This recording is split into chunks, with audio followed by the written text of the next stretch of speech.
Good evening, everyone. There's quite a few of you here today. No, but thank you for having me. It's a privilege to come in and talk to you and answer your questions as a potential candidate for Murrumbidgee as part of the Independents for Canberra group. A little bit about myself. I was born and raised in Sydney, so don't hold that against me, but I moved to Canberra about 14 years ago. I followed my wife, my girlfriend at the time.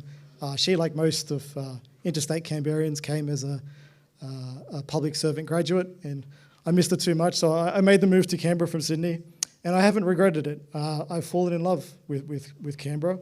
The contrast when I came here was, it was obvious. The people were nicer, the air is fresher, the facilities when I first came here, the transport was great.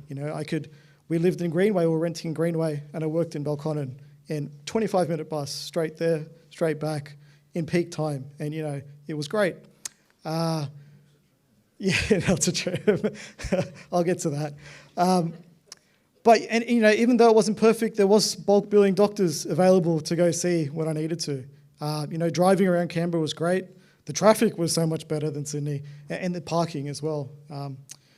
But while the air is still fresher and the people are still great, and there's nowhere else that I want to call home, over time I've seen the impact of ineffective government and leadership and its impacts on our community. My first exposure to this really was part of that transport in catching the buses. With the arrival of the tram, that's great, we're getting a tram for Canberra, sure, but it seemed there was a big focus on all roads lead to Civic, kind of forgetting about those suburbs, forgetting about those schools. I saw overnight cancellations of so many bus routes through the suburbs, through the schools. I saw communities get together and say, hey, look, my kid, he has to walk 2 extra kilometres just to get to school. My elderly grandmother, she has to catch 2 buses now to get her groceries. And it seemed like nobody cared. It seemed like nobody was listening. It seemed like a government that was, we know what's better. This is the future. This is how transport's going to look. Noting that most of us aren't going to see the tram, for decades to come. Canberra Hospital. Before I had children, I was lucky enough not to have any memories of visiting emergency department. But after I had kids, as great as they are, with kids comes a lot of new injuries, new illnesses, and a lot of visits to the ER. And what I saw there, really disturbed me. You had people, screaming and crying in pain, waiting hours to see a doctor. And by the time they got in to see the doctor, they were more tried to get pushed out or treated as a number than actually treated as a patient. And I don't blame the doctors and nurses for that. It's epidemic of the system. Perfect example, earlier this year, my wife had a serious medical condition and we needed to go to the emergency room. And we knew, we've been to emergency rooms, we're going to be waiting there for hours and overnight, but she needed to go. We went to a walk-in clinic. They said, no, you need an ultrasound. We don't do it. Go to the hospital. So we made the trip. After doing the usual wait, we finally got to see a doctor. And essentially they said, no, we don't do ultrasounds here at the hospital. Yeah, I know. They don't do ultrasounds here. Go to your GP. They'll give you a referral. That's what you need to do. And pretty much kicked us out. My wife in pain, a catheter in her arm. We're just leaving the hospital.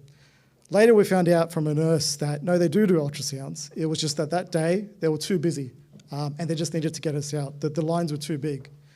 Now, lucky it all ended okay. We had a great GP. She used the contacts to get us a quick ultrasound. But I just think, what if it didn't go right?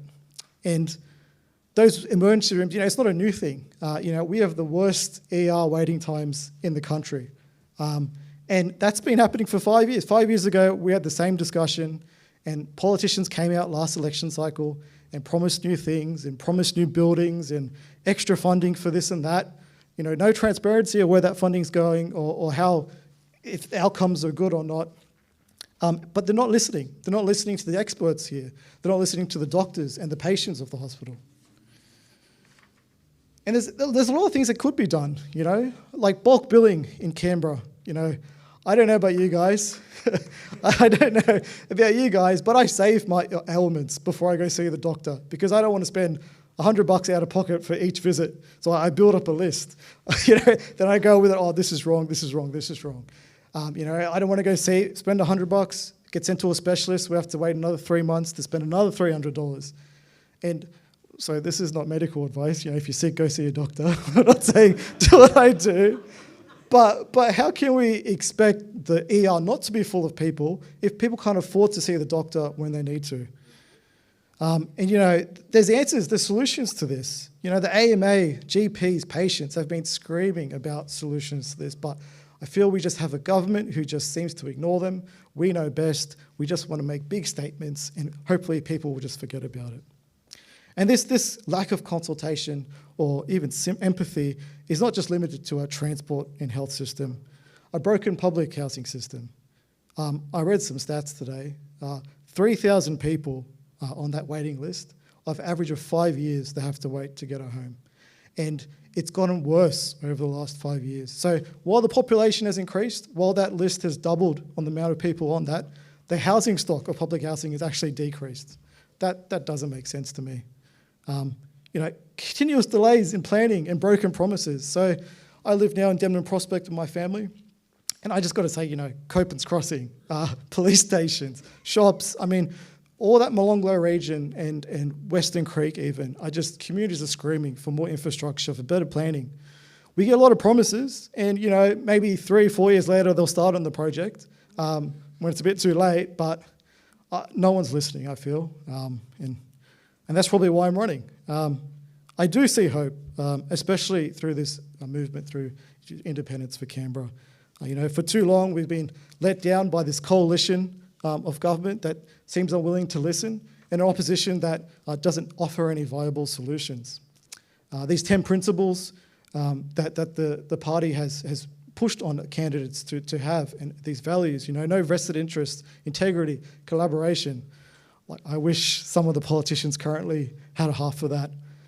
They're more concerned about looking good than, actually helping people. When I saw these issues, I looked at how I got... I'll be quick. When I saw these issues, I wanted to join up. I looked at the Liberal and the Labor parties and the Greens, but they're all the same. They're all, play those political games, have those vested interests. It's all about left versus right, about rich versus poor. It's not about helping people and collaborating with them. I'm not born into politics. I'm not president of some social club. I'm just a dad and a husband, living in the suburbs who just wants to make it a better place for my kids, for myself, and for my neighbours. And I've worked in public service, and I know it's hard to do these policies. I've worked in health and infrastructure and transport. It's hard to improve these things. But what's not hard is talking to people. What's not hard is collaborating. What's not hard is having some empathy. What's not hard is not wasting $78 million on a HR program that you'll never use. And hopefully with some independents in the ACT Assembly who leave these 10 principles, we can start to hold the ACT government accountable for its actions. Thank you.